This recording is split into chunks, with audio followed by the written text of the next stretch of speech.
What's up guys, it's DarkArmedDuelist and I'm going to be doing an Arcana Force deck profile. So I'm really excited to do this for you guys because this deck can actually skip your opponent's turn with Arcana Force the World, which is absolutely insane that this deck can pull it off extremely consistently. So without further ado guys, don't forget to like, comment, subscribe, hit the bell there so you can become part of the notification squad, and definitely check out the Patreon down in the description below for all those awesome rewards, like getting your name scratched in a single video, getting a signed card in the mail, and even getting to request a deck profile every single month to a patron. So without further ado, let's get straight on into this. So first off, we're going to be playing 3 copies of Arcana Force the World. This card is absolutely crazy powerful. It has the ability, when this card is summoned, you toss a coin. If heads, during your end phase, you can send 2 monsters that you control to the graveyard to skip your opponent's next turn, which is a crazy awesome effect. If you hit tails though, then during your opponent's draw phase, add the top card of their graveyard to their hand, which is a really interesting downside effect. But we actually have ways that we can secure that we're always going to get the effect that we want off our Arcana Force monsters with our field spell. We then play 3 copies of the Lovers. The Lovers is a really good 2 in the deck for its heads effect. Then when this card is summoned, toss a coin. If heads, this card can be treated as 2 tributes for the tribute summon of an Arcana Force monster, like your copy of Arcana Force the World, which is a pretty good effect. If tails, you cannot tribute summon Arcana Force monsters, which is not that big of a deal because we can actually bring out the world with our copy of Yugioh. We then play 3 copies of Arcana Force Zero the Fool. This card is a good 3-of in the deck because it has the ability that it cannot be destroyed by battle, which is the main effect that we're actually looking for on this card, that we can basically just set this card on our side of the field and give us a little bit of protection to get out our copy of the world to be able to OTK the opponent. It's a really good 1-of or 3-of in this deck, and it's just a really awesome card overall, and it has some pretty interesting effects as well. That if you get heads, you negate the effects of spell traps and effects that target this card and destroy them, or if tails, you negate the effects of your opponent's spells, traps, and effects that target this card and destroy them, which you're really not worried about those effects that much. You're just summoning out this card because it can't be destroyed by battle. We then play a single copy of Archlord Christia.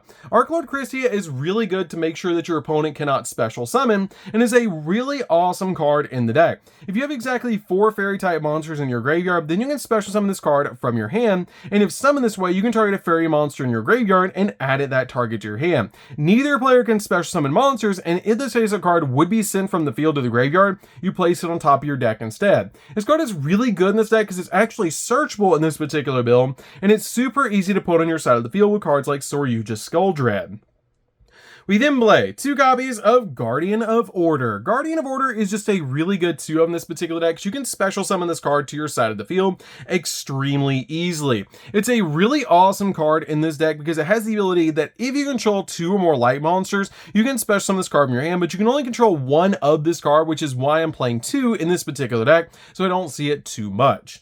We then play 2 copies of the Valhalla Searcher. This card is really good in this deck because you can discard this card to be able to add a Valhalla Hall of the Fallen from your deck to your hand, which is going to let you special summon out a fairy from your hand if you don't control a monster, like your copy of Arcana Force the World, which is super easy to do in this deck.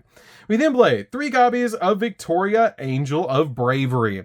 This card is an insanely powerful card in this deck. I love this card in the deck, and it just makes it so easy to actually summon out Arcana Force the World. If this card is special summon, you can special summon a level 5 or higher light monster from your hand, but you lose life points equal to the original attack, which is not that big of a deal.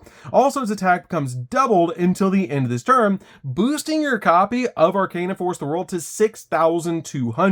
Making it extremely easily to OTK your opponent. And if this card in the monster zone is destroyed, then you can banish one of their fairy monsters from your graveyard to add a fairy monster with the same level as that monster from your deck to your hand, which is a pretty interesting effect. Now the main way you're actually going to special summon out this card to your side of the field is off Valhalla, to be able to then special summon out your copy of Arcana Force the World, which already gets you 2 monsters on the field to be able to negate your opponent's next turn, or basically skip your opponent's next turn, which is really insane.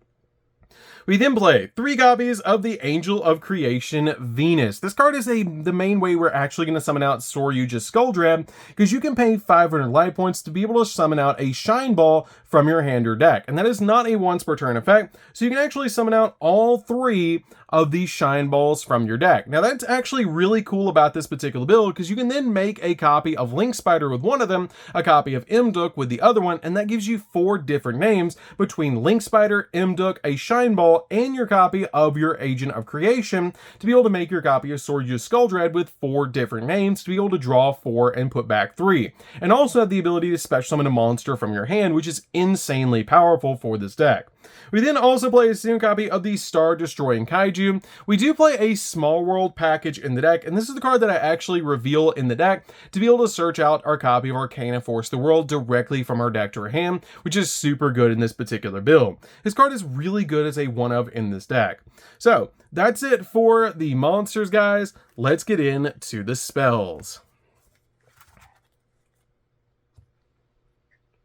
So for the spells, we're going to be playing a single copy of Terraforming. Terraforming is an extremely powerful one-of in this deck to be able to get to our field spell, Light Barrier. We then play 3 copies of Arcana Reading. Arcana Reading is a really interesting card for the deck that you toss a coin and then apply the effect that you get between heads or tails. And if Light Barrier is on the field, then you can choose the effect instead of flipping a coin. If you get heads, you add 1 card from your deck to your hand that has a coin toss effect, except another copy this card, and if you get tails, your opponent adds 1 card from their deck to their hand. You can also banish this card from your graveyard, and then immediately its effect resolves, you get to normal summon an Arcana Force monster from your hand, which is a great effect to be able to use with your copy of the Lovers, to be able to just normal summon that card out, guarantee you're going to get heads off of the Light Barrier, and then be able to then not use your normal summon by using this, and then use your normal summon to get out your copy of the World, which is really neat.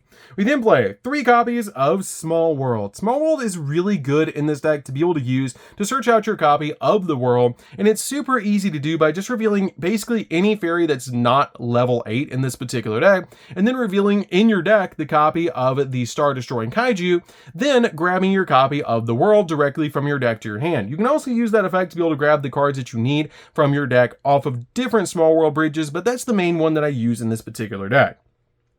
We then play 3 copies of Trade-In. Trade-In's really good because we have about 6 targets in this deck between Guardian of Order, the World, and your copy of Archlord Christie to be able to discard to draw 2 cards, which is pretty good. We then play 3 copies of Light Barrier. Light Barrier just is an extremely powerful card in this particular deck because during your standby phase, toss a coin. If the result is tails, the following effects are negated until your next standby phase. But it really doesn't matter because once you activate this card and get your copy of the World to activate, it doesn't matter, you've pretty much won at that point. So basically it has the ability of when you summon an Arcana Force monster, choose the effect to apply without tossing a coin, which is a crazy awesome effect to be able to basically pick the effect that you want. And if an Arcana Force monster destroys an opponent's monster by battle, then you gain life points equal to destroyed monster's original attack, which is going to boost your life points up a considerable amount in this deck. We then play 3 copies of Valhalla, Hall of the Fallen. It basically turns every single one of your fairy monsters into cyber dragons, which is insane, because once per turn, if you control no monsters, you can special summon a fairy monster from your hand, which all of your Arcana Force monsters are fairies, making it really easy to put your copy of your Arcana Force the World on your side of the field. So that's it for the main deck, guys. Let's get into the extra deck. So for the extra deck, we're going to be playing a single copy of Yugioh Skull Dread. This card is very easy to make in this deck with your copy of Venus. Just normal summon out your copy of Venus, pay the 1500 life points, summon out 3 shine balls, and then link away 1 shine ball for a copy of Link Spider, and then another one for Mdook to be able to get 4 different names on the field to make this card with 4 different names to draw 4, put 3 back, get a special summon of a monster from your hand, and if you summon to the card to the zone that this card points to, then that monster gains 300 attack and defense, which helps you OTK the opponent all the time. We then play a single copy of Access Code to be able to pop multiple cards on the field, which is super good to clear the path so we can OTK. 1 copy of Appaloosa, just in case we need monster negates in this particular deck. We play a single copy of Nightmare Unicorn to spin stuff.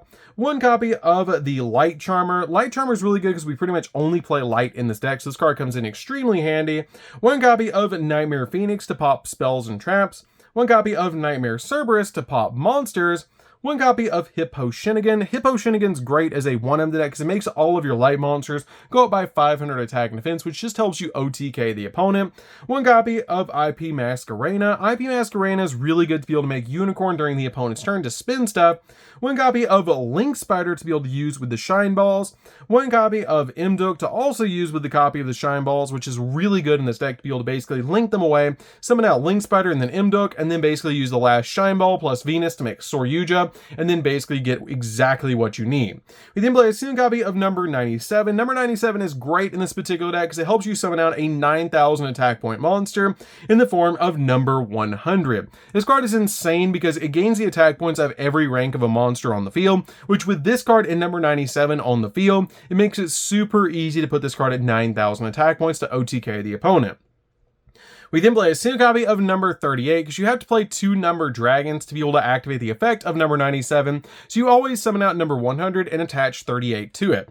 We then play a single copy of number 60 because doubling attack with a monster is really good in this particular build, especially when you already boost your copy of the world up to 6,200, which is just absolutely crazy to be able to use with this deck. I love that ability about this card, that you can just double the attack points of your world all the way up to like 12,400, which is just insanely powerful for this particular deck. Just OTK your opponent with the world by using this and your copy of your Angel of Bravery. So that's it for the deck, guys. I hope you did enjoy it. This deck is super fun to be able to play. If you guys have never played an Arcana Force deck, you should definitely give this deck a try. I've been working on this deck for quite a while because I've always wanted to build a deck based around the world, but I wanted to include some of the Arcana Force cards in it besides just the copy of the world. So we actually pulled it off, and I love this deck. It's super fun to be able to play, and it's really consistent in actually skipping your opponent's turn. So anyways, guys, this is DarkArmedDuelist. Don't forget to like, comment, subscribe, hit the bell near so you can become part of the notification squad, and we'll see you guys